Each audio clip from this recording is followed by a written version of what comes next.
G'day YouTube. Warbles on a lot here. Welcome to Firewood in the Snow.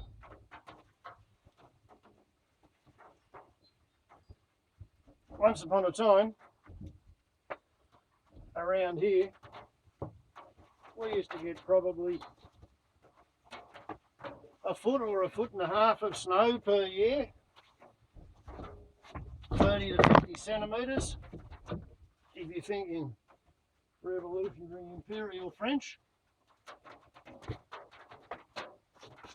And once every 10 years, you'd get the big snow.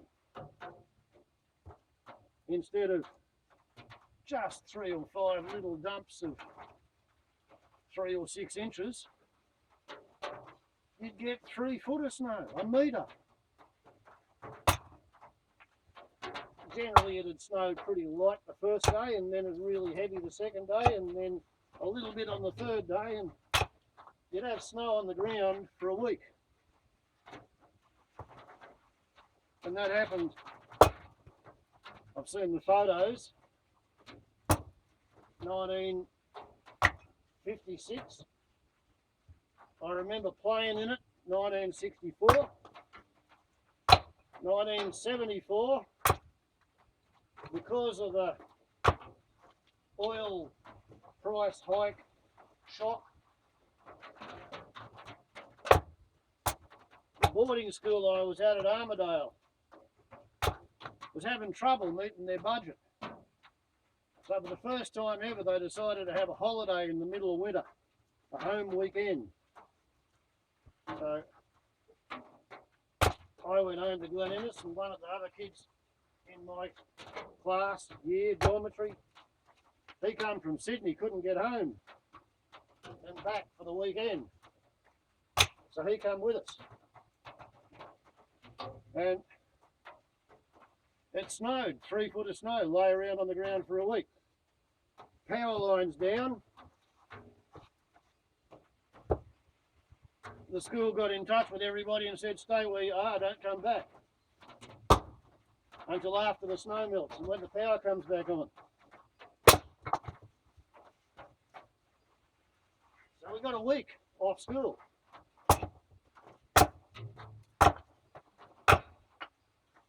In a weatherboard house with a corrugated iron roof and no insulation during the snow.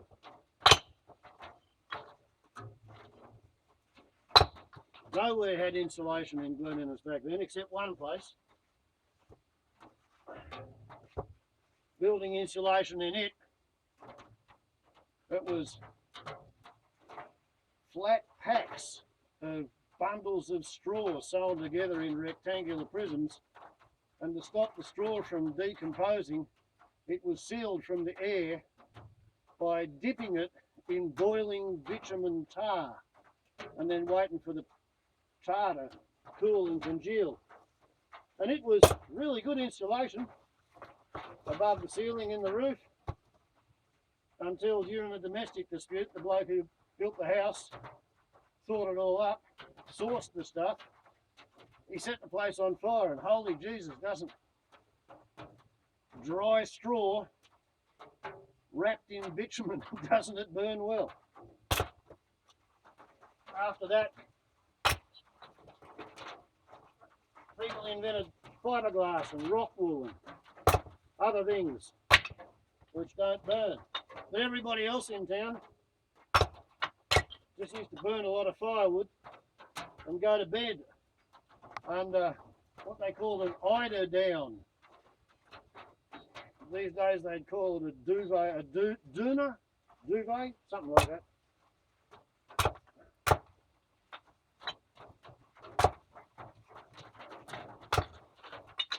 Goose feathers was supposed to be the best of the lot.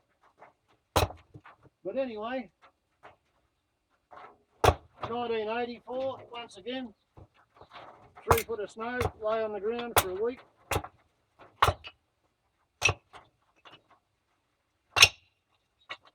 (1994), 12 or 15 inches.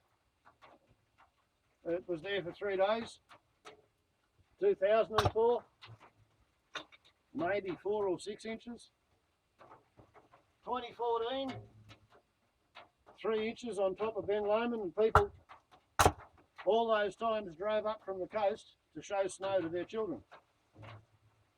There's probably people thinking about driving up from Grafton right now in the hope that tonight it gets cold enough that this snow that's fallen now will not melt immediately that it hits the wet ground, because that's what's happening.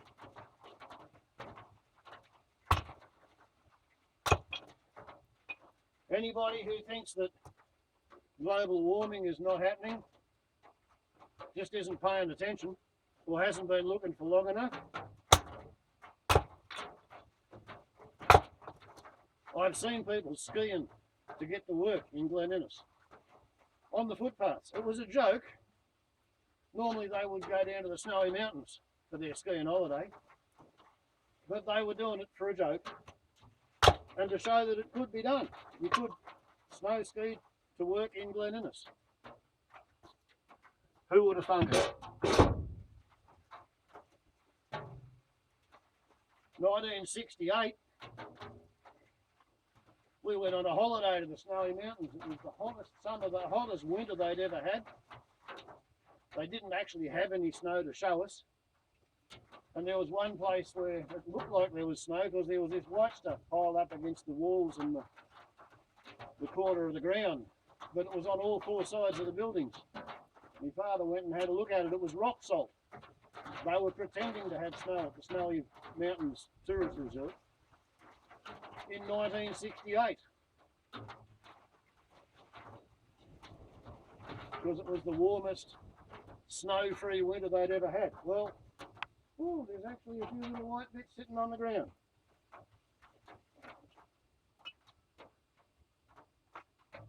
Anybody who thinks that the global warming that we are watching is not caused by human activity, again, they're just not paying attention. According to the workings of the Milankovitch cycles, and due to the historical fact of the last ice age finished about 13,000, 14,000 years ago, we were coming out of it 12,000 years ago, we should be going into an ice age. But all the atmospheric temperature signals of a Milankovitch cycle, they've all been completely wiped out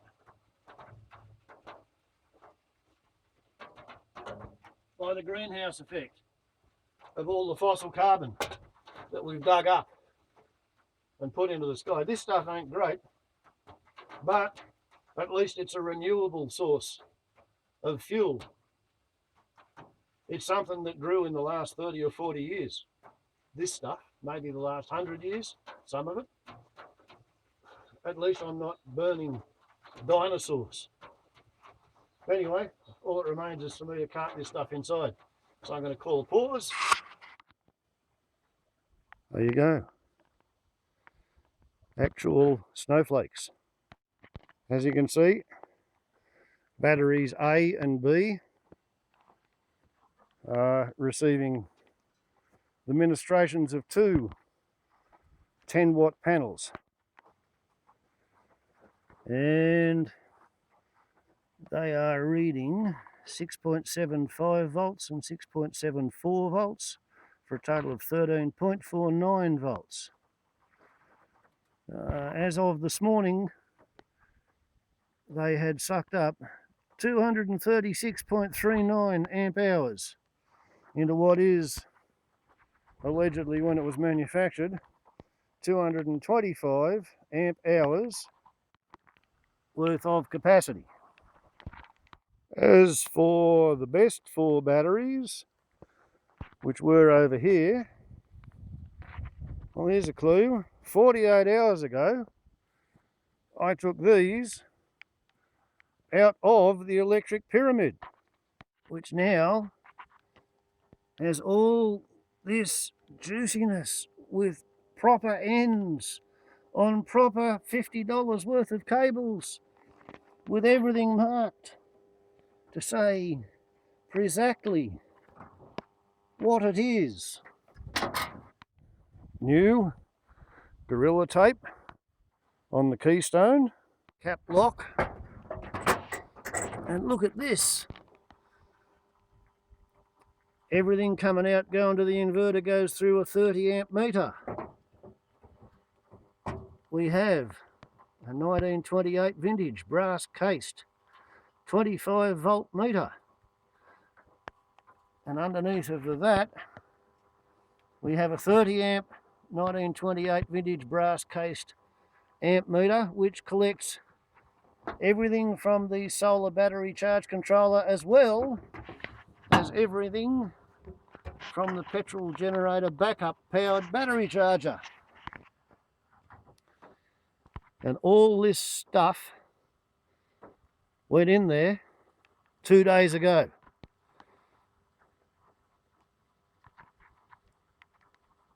No current coming in. Surprise, surprise, it's snowing. It says there's been 1.9 amp hours during the day, but I have discovered when you put a clamp meter on that lead, you find that the Digitech clamp meter agrees with the 98, 97-year-old amp meter, and they disagree with this digital amp meter, sometimes by a factor as small as 16%, sometimes by 400%. The lower the current flow, the more inaccurate this digital meter is, and the more useful it is to write down the figure coming off the analog gauge. However, I'm developing a sliding scale of inaccuracy so that whether it's sort of below 2 amps or between 2 and 4 amps or over 4 amps, I know how much of a conversion factor to apply so that I can get some idea of how much power is going into the batteries and how much is coming out. How much is coming out's easy. Just have a look. Anyway, now for the real fun bit. Because I knew this bad weather was coming, I didn't really have time to write down the figures on the batteries I pulled out because I wanted to get everything changed over before it started to rain in the afternoon. I got that done. Yesterday, I happened to go and have a bit of a look because I had the voltmeter in my hand, but I didn't write it down. So now we're pretty much exactly on the 48 hours since these ones came out. Let's see what their voltage readings are. Okay. 6.17 volts, 6.18 volts, 17 volts, 6.17, 6.16, 6.14, 6.15.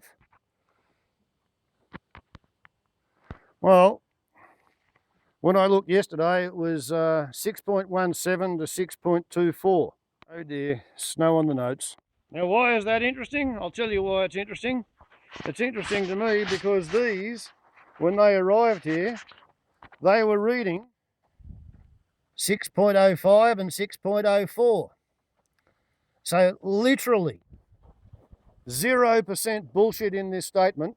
The brand new 225 amp hour batteries arrived here in significantly worse condition than those batteries over there, which have done 4 or 5 years in a golf cart, and then they've done another 4 or 5 years as house lighting batteries running my little hut.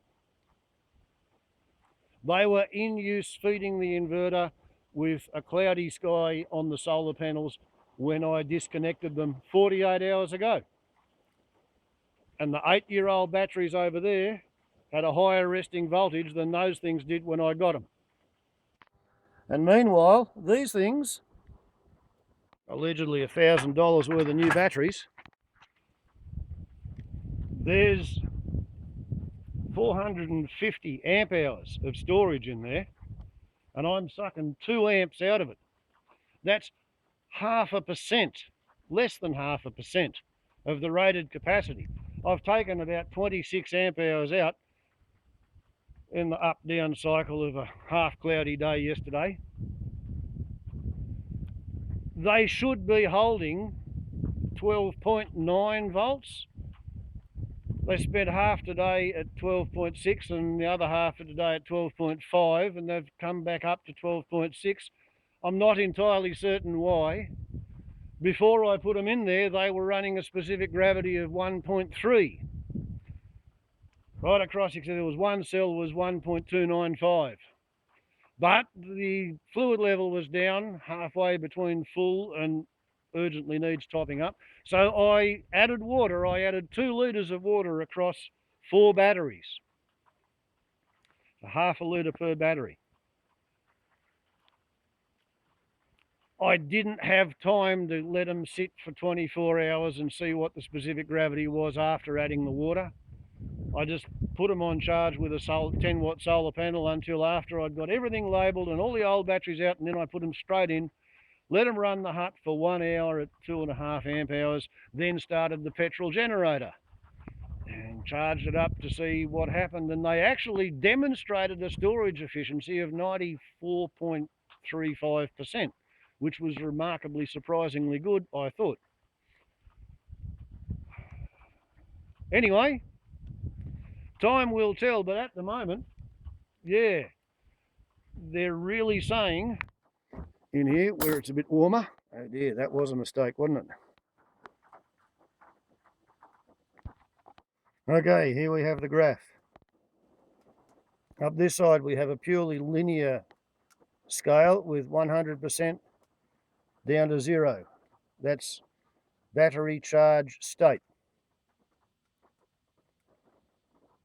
Down along the bottom, starting at 10.5 volts here, working our way across the 13.2 volts over here, because each cell of a 12 volt battery is 2.2 volts and there are 6 of them. 6 times 2.2 is 13.2.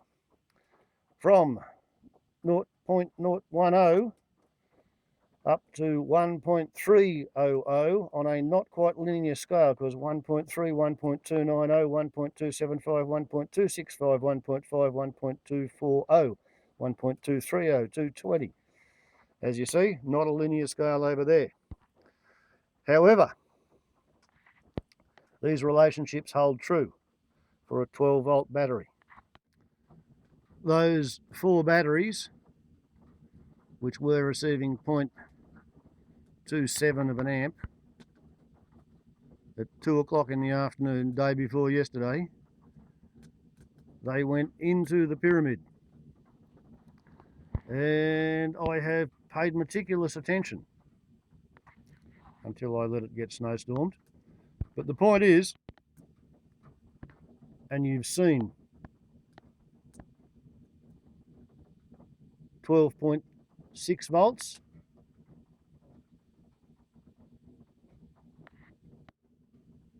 they're reading 77.5% on the voltage. They've only given up a 0.5% of their rated capacity, and they're only under a drain of 0.5%. So if those batteries were actually new, they should be reading 13.1 to 13.15 volts, and they should be, as near as damn it is to swearing, 100% full, because we've only taken less than 0.5% of the rated capacity of the 450 amp hours built into the batteries. What we're actually getting is a reading of 77.5%, which indicates that the allegedly new batteries are 25% worn out, 22.5% worn out. 5 years taken off their otherwise 20-year working life expectancy, assuming that they're properly maintained and properly operated so that they only run on a maximum of a 10% of their rated charge per daily cycle.